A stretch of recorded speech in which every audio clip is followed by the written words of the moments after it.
കോൺ പപ്സാണ് ഉണ്ടാക്കാൻ വേണ്ടി ഒരു സവാള, 3 അല്ലി വെളുത്തുള്ളി, ഒരു പച്ചമുളക്, ഒരു മല്ലിയില എടുത്തിട്ടുണ്ട് കുറച്ച്. പാൻ വെച്ചിട്ട് ചൂടായിട്ടുണ്ട്. അതിലേക്ക് ഓയിൽ ചേർത്ത് കൊടുക്കാം.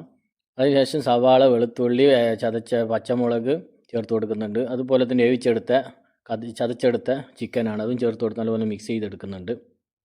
പാകത്തിന് മഞ്ഞൾ, കുരുമുളക്, ചിക്കൻ മസാല, പാകത്തിന് ഉപ്പും ചേർത്ത് ഒന്ന് മിക്സ് ചെയ്തെടുക്കാം. അവസാനം മല്ലിയില ചേർത്ത് കൊടുക്കുന്നു കട്ട് ചെയ്ത്. ഞാൻ പൊറോട്ട ഷീറ്റാണ് എടുത്തിട്ടുള്ളത്. ഇതൊന്ന് കോണാക്കി എടുക്കാം. അതിലേക്ക് ചിക്കൻ മസാല ചേർത്ത് കൊടുക്കുന്നുണ്ട്, നേരെ ചെയ്ത് വെച്ച ചിക്കൻ മസാല. അതിൻ്റെ മുകളിലേക്ക് മൈദ മാവ് വെച്ച് അടച്ചു കൊടുത്തതിന് ശേഷം അതിൻ്റെ മുകളിലേക്ക് സേമിയ വെച്ച് ഞാൻ അടക്കുന്നുണ്ട്. അപ്പോൾ ഇങ്ങനെയാണ് ചെയ്തിട്ടുള്ളത്. ചീനച്ചട്ടി വെച്ചിട്ട് ഓയിൽ ചൂടായിട്ടുണ്ട്. അതിലേക്ക് ഓരോന്നാക്കി പൊരിച്ചെടുക്കാം.